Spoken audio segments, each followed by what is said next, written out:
And the San Jose Sharks are at the Boston Bruins. You know, you love Tara Slone. I just got to make sure I have this right. I was going to say rock star anyways, and she had it in her bio. Host and contributor for the San Jose Sharks.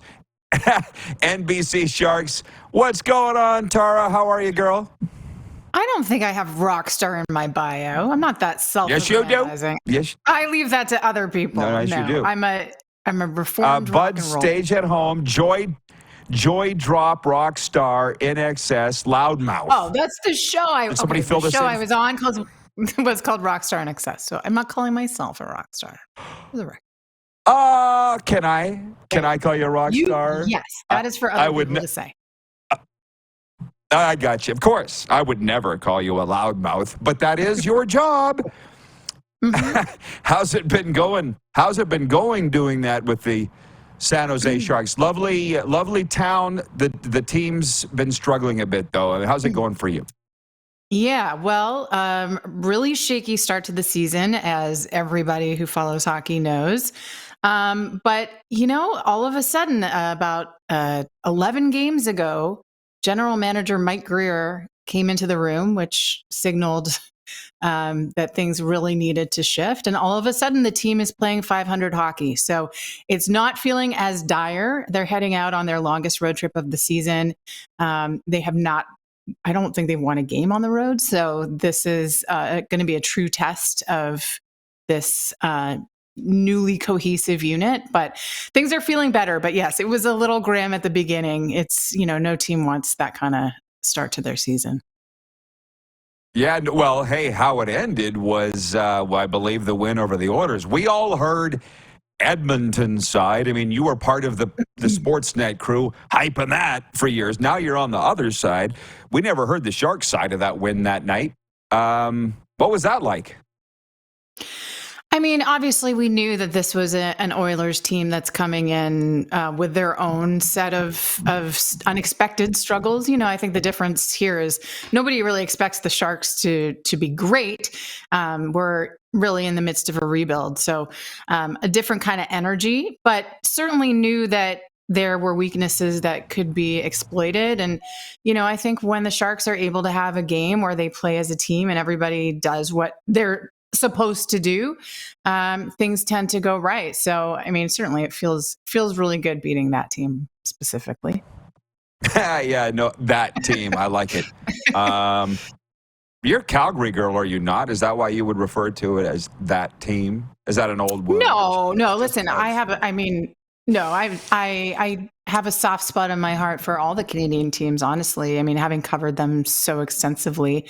Edmonton is Edmonton, and Edmonton, has star power like nobody else. So I think that's why, it's sort of, there's a different pedestal and a different standard that a team like Edmonton is held to. For better or for worse, I think it's really tough in a market like that. So yeah, I think for the Sharks, it's any win is a good win at this point, but it's certainly a feather in your cap when you beat a team like that. The Vancouver win was, I get it. That was huge for us. And hey, we beat Washington the other day, so we're on a roll. Yeah, well, interesting you say that. They're coming around. That makes this game tonight in Boston all the more interesting, man. That it's encouraging that they're coming a long ways. And it sounds to me like you're a fan of Mike Greer, the general manager. Whatever he said in the room turned things around. Am I right in that assessment? Yeah, nobody there. It's a vault, so I will never find out exactly what was said. But whatever it was, I think, they all knew that team knew that they were at a painful point when they have those 10-1, 10-2 losses. It's it's not only bad, it's embarrassing. And so something needed to give. Obviously, the coaching staff needed a little bit of reinforcement. So, yeah, I am a fan of Mike Greer. His leadership is, on the quieter side. So, again, it has all the more impact when a guy like that comes into the room. He doesn't say much, but when he does, I'm sure it holds certain weight. It's a hell of a story that his brother is the general manager of the Miami Dolphins here, the Chris Greer. So what a family, two very, very smart guys that clearly know what they're doing. Tara, there are very few people that went from what you were doing in Canada on national television to working for a team in the U.S. that I can think of. If you wouldn't mind, could you talk about that switch and just your daily duties and the mindset and the country move and all the rest? It's been pretty big for you. Yeah, I mean it's different. I always say I feel lucky to have landed the most Canadian job in Silicon Valley. So super fortunate to have landed in hockey and able to still continue to work in the area that I love so much. But obviously, working for a team and working regional broadcasts is different than doing national broadcasts. You concentrate much more on the team. If you're doing one national game a week, then you can call the storylines from a lot of different places. For us, we're really trying to get our audience and this market to get them to know and love this team. So it has a certain, a different flavor to it, obviously. My duties include I host in studio sometimes. I do rinkside sometimes, that's different for me, which has been really fun because I get to experience the energy of the game itself. So I've been enjoying that. And then I work for the Sharks doing a podcast and a bunch of feature series. So I have a lot of different duties, which keeps things really interesting. And, frankly, I'm really enjoying it. And it's nice outside. Well, tell me, please. It's sunny and, it's 11 degrees, but it's going to go up to like 16 today. And, that part is also quite livable. I would advocate warm weather climates to anyone that asks. I'm just checking right now. Boca Raton, 25 degrees Celsius here right now, by the way. Okay. And well, there's some real live wires. Yeah, I'm sorry, everybody. There's some live wires on the Panthers. Who are the go-tos with the Sharks that if you really need a quote or a good interview that you're going to get something good out of? I would say the number one guy is probably Mario Ferraro at this point. We do tend to go to Mario quite a bit. But I think, some new guys like Nico Sturm is revealing himself as one of the leaders, and he's always willing to talk, more on the serious side. But yeah, I think Mario's probably number one. Funny enough, Mackenzie Blackwood is good, but you don't talk to the goaltenders maybe as much as everybody else.